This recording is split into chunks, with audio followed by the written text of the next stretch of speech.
자, 오늘 말씀 보겠습니다. 오늘 지금 우리가 살고 있는 시대를 과학적 용어, 경제사회적 용어로는 제4차 산업혁명 시대다 이렇게도 이야기를 하고, 또 철학적 종교적 용어로는 포스트 모더니즘, 또 종교 다원주의 시대라고 이렇게 부릅니다. 이 포스트 모더니즘의 특징은 모든 것이 다 상대적이다. 절대 진리, 절대 가치는 인정하지 않는 겁니다. 그래서 예수 그리스도의 유일성을 부정하고 기독교를 여러 종교 가운데 하나로 이렇게 전락시키죠. 이 사상이 세상에는 그렇다 치더라도 신학에 또 교회 안에도 들어오게 되면은 이 모든 권위를 다 부정하게 됩니다. 그러다가 어디까지 가느냐? 성경 말씀의 권위까지 부정하죠. 굉장히 무서운 일이 일어나는 겁니다. 오늘은 대림절 제2주일이면서 전 세계 교회가 지키는 성서주일입니다. 한국에서 우리 성서주일 예배를 처음 드린 것이 1899년인데요. 우리나라에 복음이 전파된 게 1885년 아펜젤러 부부 또 언더우드 선교사가 입국을 하고 한 10년 후에 1895년에 성서공회, 지금 성경이 나오는 성서공회가 사무실을 열었어요. 그리고 4년 뒤인 바로 1899년에 성서주일 예배를 드렸다 하는 것은 전 세계 교회 중에서 굉장히 빠른 겁니다. 그래서 우리 한국교회는 처음부터 이 하나님의 말씀에 기초를 해서 세워진 교회예요. 특별히 우리 감리교 입장에서는 우리 감리교 선교사 아펜젤러 선교사님은 1902년에 성경 번역 모임을 위해서 배편으로 목포로 가시다가 어청도 부근에 배가 자출을 하게 됩니다. 충분히 1등석 위에 있었기 때문에 다 탈출을 해서 그쪽에 옆에 있던 모든 분들은 다 살아났어요. 그렇게 갑자기 쑥 들어간 게 아니기 때문에 배가.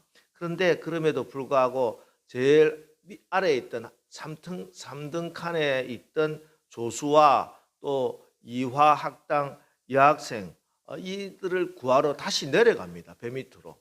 그래서 이제 순교를 하게 됩니다. 당시 나이가 44살이었습니다.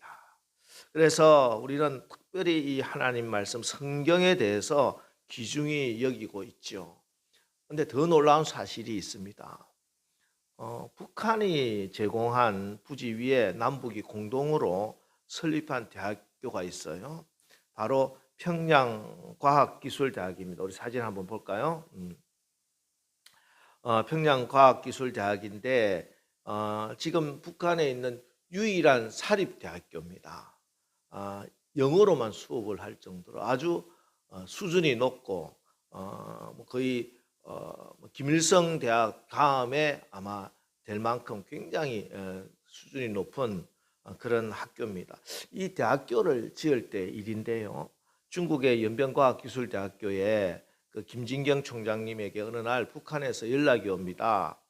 평양에도 과학기술대학을 세우고 싶다. 그래서 평양을 들른 김 총장이 대동강 언덕에 그 산자락을 보고 참 학교를 짓기 좋겠다 생각해서 저곳에 학교를 짓겠습니다. 그래서 이제 토목공사가 시작됩니다. 그 토목공사를 하는데 땅에서 예배당 종탑하고 예배당의 그 녹슨 종이 하나 발견이 돼요. 알고 보니 그곳이 바로 한국 최초의 순교자 토마스 기념교회가 있던 터였다는 것이죠. 모르고 했는데 그것이 토마스 선교사 순교 기념교회의 터였다는 겁니다. 토마스 선교사가 누구냐? 다음 사진을 보면은 토마스 선교사는 원래 중국에서 복음을 전하던 선교사입니다. 중국에 도착한 지 그러나 얼마 되지 않아서 풍토병 때문에 젊은 아내가 죽게 됩니다. 슬픔에 빠져 있었을 때 조선 사람들을 만나게 되는데 조선 김자평, 최선일을 조선일을 만나서 중국 옆에 조선이라고 하는 나라가 있구나 하는 것을 알게 되고 기도하는 가운데 조선에 대한 선교 비전을 품게 됩니다.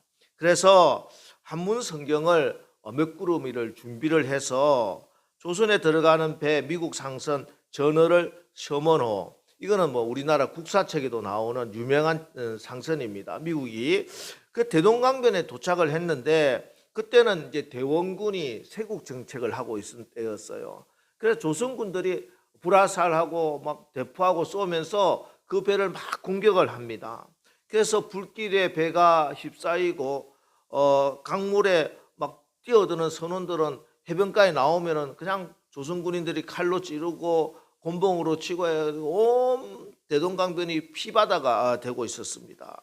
그 와중에 배 위에 화염 속에서도 누군가 뛰어다니면서 이 책을 막 밖으로 던지는 거예요. 물 밖으로 어떻게 하든지 던지려고 책을 던지고 있는 사람이 있습니다.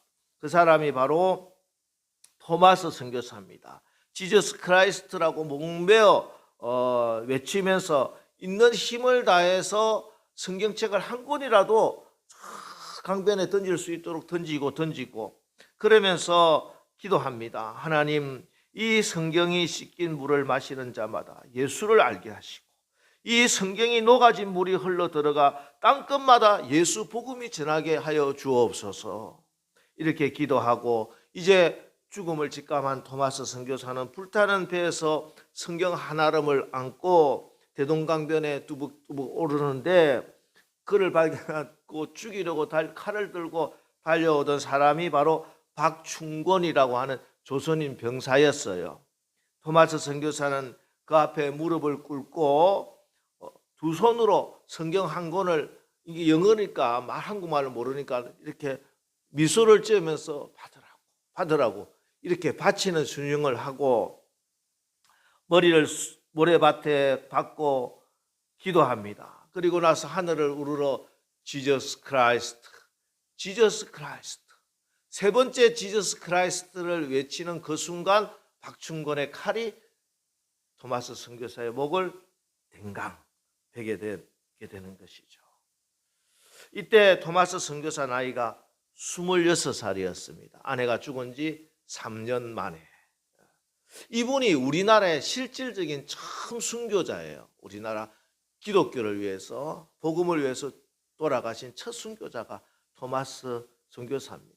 사실 우리나라 땅도 거의 뭐 한번 강변에 밟고 한 말도 못하고 그냥 돌아가신 것이죠. 나중에 토마스 선교사에게 책을 받아가지고 박충권이가 아니 저 서양인이 왜 죽어가면서까지 이 책을 나에게 주려고 했을까 궁금해서 책을 읽습니다. 성경을 읽고 회개하고 세례받고 평양교회 장로가 됩니다. 할렐루야. 그리고 이때 대동강변에 놀러간 아이가 있어요. 12살 최치랑이라고 하는 이 소년이 그곳에 갔다가 책을 몇 권 주워서 가는데 보니까 이 책 때문에 사람이 막 죽고 하잖아요. 그걸 보고 놀래가지고 집안 어른 박영식이라고 하는 분에게 그 성경책을 전해줍니다. 박영식은 처음에는 뭐 성경책 이런 거는 보지도 않고 이 중국에서 왔던 재질이 좋잖아요. 종이질이. 그래서 야 이걸 도배를 하면 되겠다 해서 집에 도배를 합니다. 성경책 2권이 쓰였대요. 그때 성경책 2권을 가지고 집을 딱 도배를 해가지고 놔고 있으니까 누워도 하나님 말씀, 일어서도 하나님 말씀, 천정벽에 참 하나님 말씀이 들어옵니다. 내가 진실로 진실로 너희에게 이르노니 내 말을 듣고 또 나를 보내신 이를 믿는 자는 영생을 얻었고 심판에 이르지 아니하나니 사망에서 생명으로 옮겼느니라. 요한복음 5장 24절. 옆으로 보니까 너희는 마음에 근심하지 말라. 하나님을 믿으니 또 나를 믿어라. 요한복음 14장 1절 말씀. 도배된 성경을 읽다가 교인이 됩니다. 더 놀라운 사실은 이 성경으로 도배한 박영식의 집이 평양 최초의 교회, 널다리 교회, 훗날에 우리가 잘 아는 장대현 교회가 됩니다. 1907년 이곳에 평양 대붕에 성령의 불이 내리는 것이죠. 이 토마스 선교사가 순교한 67년 지나서 1933년, 아직 일제치 안돼요. 이때 토마스 선교사가 피를 뿌리고 죽어간 그 대동강변에, 평양은 그 당시만 해도 우리 기독교의 동방의 예루살렘이라고 할 만큼 굉장히 부흥을 하고 있습니다. 그곳에서 이제 토마스 선교사를 기억해서 예배당을 지은 것이죠. 근데 이제 공산화가 되고 나니까 예배당을 다 허물고 땅에 묻어버립니다. 근데 50년 지난 후에 하나님께서 다시 그 교회를 땅속에서 꺼내시고 캐나다 한인교회 성도들의 기도와 헌금으로 봉헌하여서 그곳에 북한 유일 사립대학교 평양과학기술대학이 그 자리에 들어서게 됩니다. 그 학교 지금도 있습니다. 이게 놀라운 거는요, 여러분, 게스트하우스 1층에 예배당이 있다는 거예요. 물론 북한 사람이나 북한 교수들은 그곳에서 뭐 예배를 드릴 수 없지만 외국인 교수들, 외국 국적을 가진 교수들, 우리 한인 사람들도 있습니다. 그리고 직원들이 지금도 매주일 그곳에서 찬양하고 예배하고 있다. 북한 땅에서. 여러분, 이게 하나님 말씀의 능력인 줄 믿습니다. 1885년 아펜젤러 언더우드 선교사님이 직접 복음을 전하러 선교사로 들어왔지만 그보다 20년도 전에 뭐가 먼저 왔어요? 우리나라에 하나님 말씀이 먼저 온 거예요. 말씀이 오신 거예요. 말씀이. 성경이 직접 세운 교회가 우리 한국 교회인 줄 저는 믿습니다. 그래서 우리 한국 교회가 살아나는 것도, 한국 교회가 끝까지 교회로서 사명을 감당하는 것도 다른 길이 있는 것이 아니라 지금이라도 모든 교회가, 모든 성도가 하나님의 말씀에 붙들림 받으면 된다는 것이에요. 말씀은 예수님이십니다. 이 말씀이 하나님이십니다. 우리가 말씀에 붙들림 받고 말씀에 목숨 걸고 말씀에 순종할 때 하나님이 친히 여러분의 가정을, 우리 교회를, 이 나라를 지키시고 보호하여 주실 줄 믿습니다. 오늘 본문 요한복음 1장 1절 말씀 다 같이 우리 다시 한번 보겠습니다. 시작. 태초에 말씀이 계시니라. 이 말씀이 하나님과 함께 계셨으니 이 말씀은 곧 하나님이시니라. 태초부터, 천지가 창조되기 전부터 말씀이 계셨는데 이 말씀이 곧 하나님이시다. 그런데 2절에 그가 태초에 하나님과 함께 계시고, 이 그라고 하는 대명사가 바로 예수님입니다. 즉 그러니까 예수님이 말씀으로 하나님과 함께 계신 하나님이었습니다. 그런데 그 예수님이, 말씀이 3절 만물이 그로 말미암아 지은 바 되었으니 지은 것이 하나도 그가 없이는 된 것이 없느니라. 그렇습니다. 태초에 예수님이 말씀으로 하나님과 함께 하셨던 하나님인데 그 말씀 되신 예수님이 천지를 창조하셨다 하는 것입니다. 이게 요한복음 1장에 제일 먼저 증거하고 있는 말씀이에요. 여러분, 창세기 1장을 펴면은 1장 1절에 태초에 하나님이 천지를 창조하시니라. 그리고 3절에 하나님이 이르시되 빛이 있으라 하시니 빛이 있었고. 여러분, 천지가 어떻게 창조됩니까? 뭐 진화론자처럼 우연히? 아니죠. 하나님이 이르시되, 하나님이 말씀하심으로 천지가 창조되는 것이 말씀의 역사요, 예수님의 역사인 것입니다. 그래서 지금도, 오늘도 우리 가운데 말씀이 임해야 돼요. 하나님 말씀이 임해야 무에서 유가 창조되고 사망에서 생명으로, 어둠에서 빛으로 변화되는 놀라운 일이 일어나게 되는 것입니다. 하나님은 성경을 여러분 쭉 자세히 읽어보면 언제나 위경에서, 위험한 지경에서 하나님의 구원의 역사는 말씀이 임해야 되는 거예요. 말씀을 보내사 위경에서 저들을 구원하시고. 왜 그러냐? 말씀이 예수님이기 때문에 그렇습니다. 예수님이 우리의 구원자이시기 때문에 그렇습니다. 여러분, 오늘도 하나님 말씀이 임하는 곳마다, 여러분이 말씀에 순종할 때마다 나라도, 민족도, 가정도, 인생도, 교회도 날마다 살아나는 역사가 일어나는 줄 믿으시기 바랍니다. 자, 그러면은 하나님 말씀이 우리 가운데 임했을 때 예수님이 우리에게 어떻게 역사하시는가? 먼저는 말씀으로 오시는 예수님은 우리를 깨끗하게 하십니다. 깨끗하게 하신다. 이게 우리에게 신앙에 굉장히 중요합니다. 깨끗하게 되는 거. 구약에 보면은 성막이 나오죠. 성막을 저하고 같이 공부하신 분들은 알겠지만 성막의 문은 동쪽에 있습니다. 동문 쪽에 성막 문을 들어오면은 그곳에서 이제 이 번제단이 나옵니다. 처음에 제사를 드리는, 태워서 드리는 번제단이 있는데 그곳에서 예물을 가지고 온 예배자가 양이나 염소에 친히 직접 안수를 하고 각을 떠서 하나님께 드리면은 이걸 제사장이 올라가서 태워 드리는 거예요. 자기의 죄를 용서받는 것입니다. 바로 예수님의 십자가의 보혈로 우리가 제사함을 받게 되는 것을 의미합니다. 그리고 이제 번제단을 지나면은 이제 성소, 지성소가 있습니다. 그 사이에 뭐가 있냐면은 물두멍이 있어요. 물두멍, 노수로 만든 우리 이스라엘 여인들의 거울을 녹여서 물두멍을 만든 겁니다.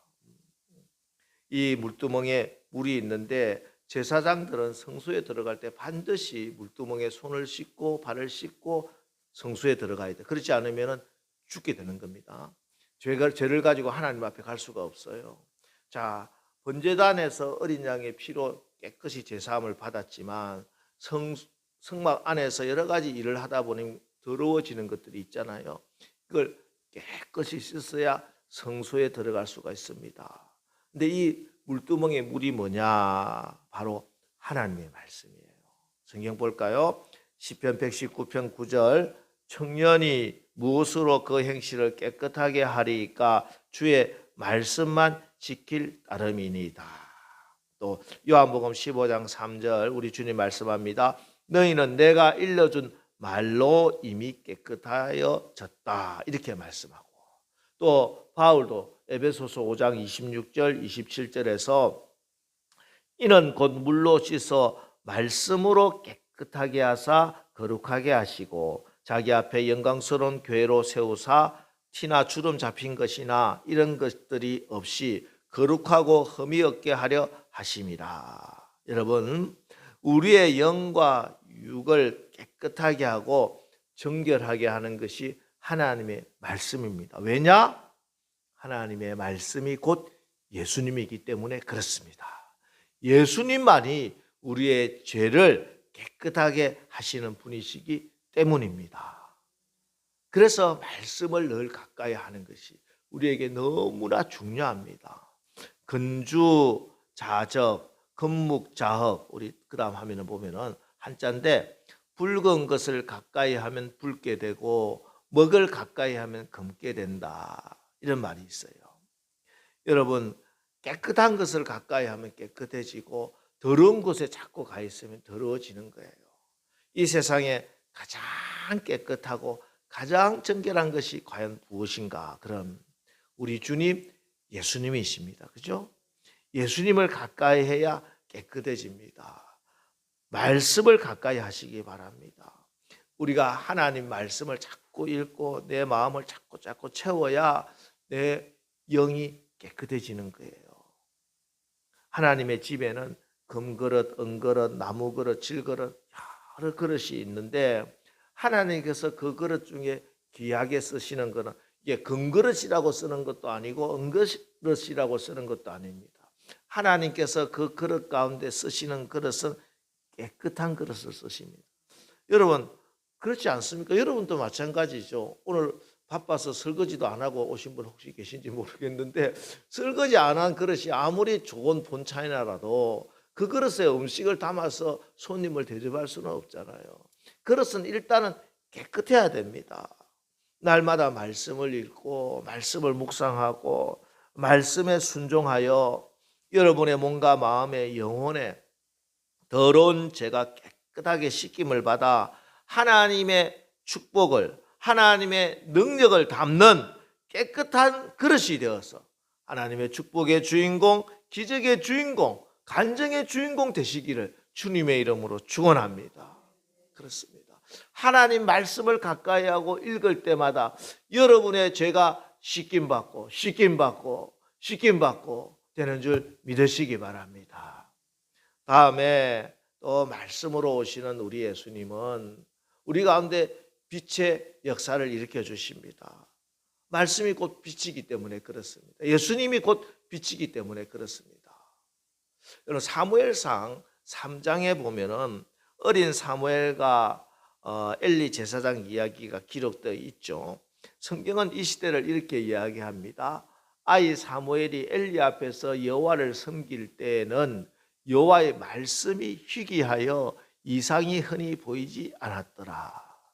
엘리 제사장 시절의 특징이 여호와의 말씀이 희귀하다.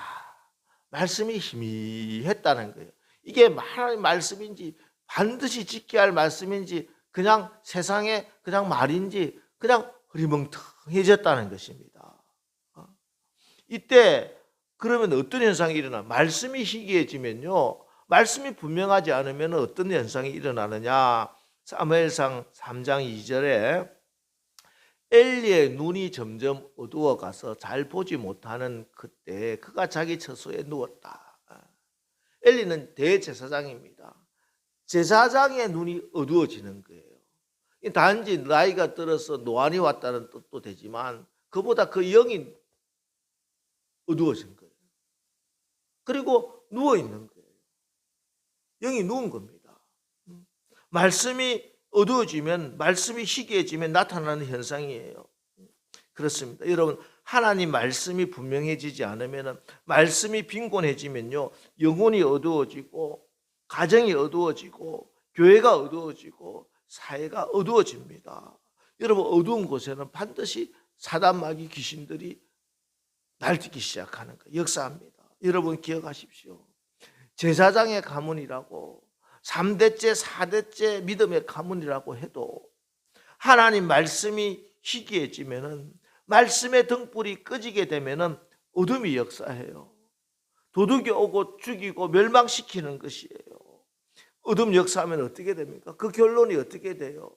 하나님 말씀이 희귀해졌던 엘리 제사장의 집이 어떻게 결론이 나게 되느냐? 사무엘상 4장 10절 11절 블레셋 사람들이 쳤더니 이스라엘이 패하여 각기 장막으로 도망하였고 살육이 심히 커서 이스라엘 보병에 엎드려진 자가 3만 명이었으며 하나님의 괴는 빼앗겼고 엘리의 두 아들 홈니와 비나스는 죽임을 당하였더라.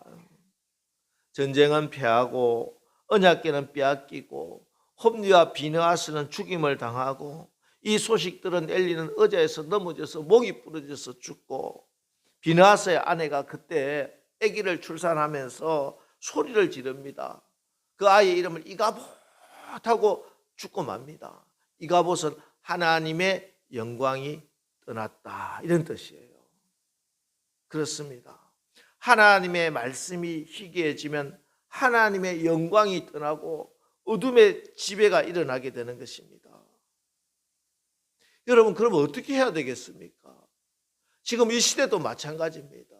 하나님의 말씀이 상대해야 되고 말씀이 절대가 되지 않고 세상의 사상이나 조류에 의해서 말씀의 잣대가 휘둘리고 있는 이 시대에 어떻게 해야 되겠습니까?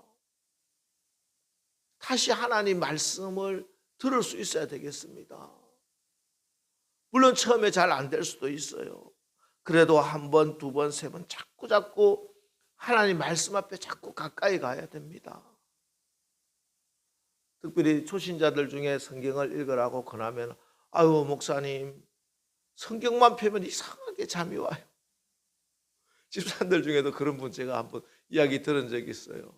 그래서 그 집사님은 성경책을 침대 머리맡에 놔둔대요. 잠이 안 오면은 어떻게 매일 주무시되 읽으려 하니까 그게 아니고요 목사님, 잠이 안 오면 성경책을 펴면 잠이 그렇게 잘 와요.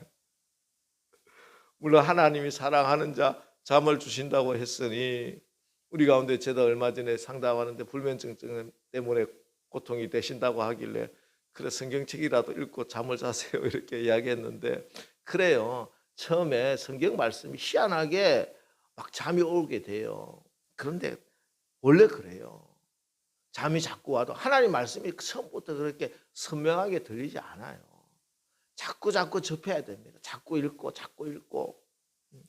여러분 사무엘 있잖아요. 사무엘 어린 사무엘도 처음에 마찬가지였어요. 사무엘 하나님 처음에 말씀하실 때 하나님 말씀 못 알아들었어요. 3번이나 부르는데 못 알아들었다니까. 1번 부르고 2번 부르고 3번 부르고 그때도 못 알아듣다가 4번째 부를 때야 사무엘상 3장 10절 여호와께서 임하여 서서 전과 같이 사무엘아 사무엘아 부르시는지라.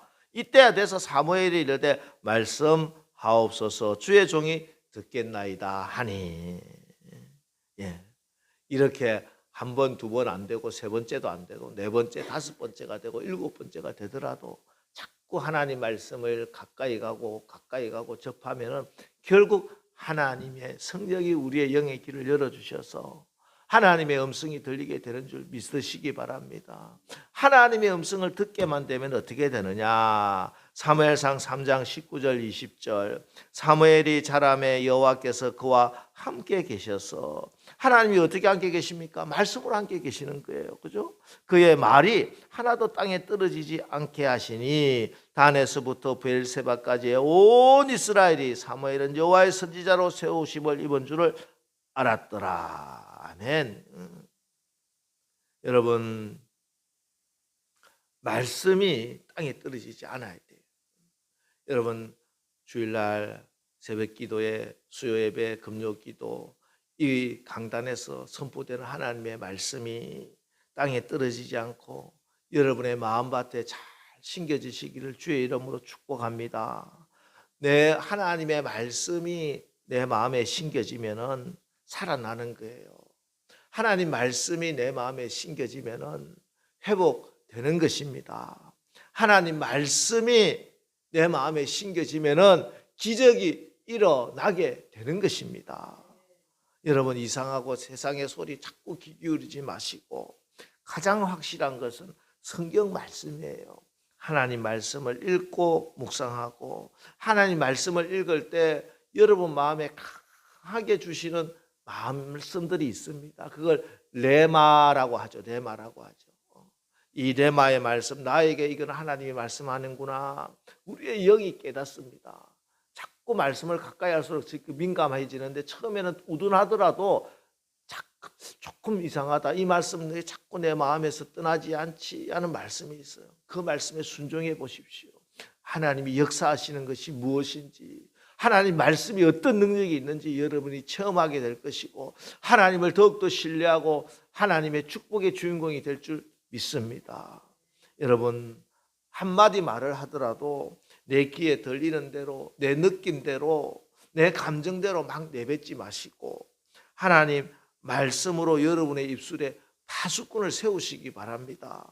말씀에 의지하여 여러분이 말을 하시기 바랍니다.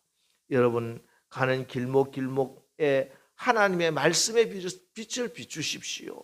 말씀으로 비추어가며 여러분의 인생의 걸음길을 어둠이 물러가고 빛 가운데 걸어가시기를 축복합니다. 공허와 혼돈과 흑암만이 있는 곳에 하나님의 말씀이 임하자 빛이 임하고 생명이 임하고 질서가 잡힙니다.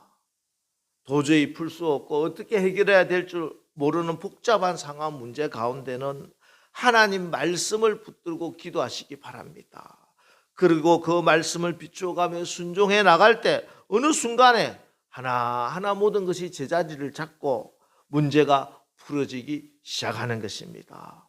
하나님의 말씀이 내 발의 등이요 내 길의 빛입니다. 예수님이 빛이십니다. 그래서 예수님은 지금도 말씀으로 우리에게 오십니다.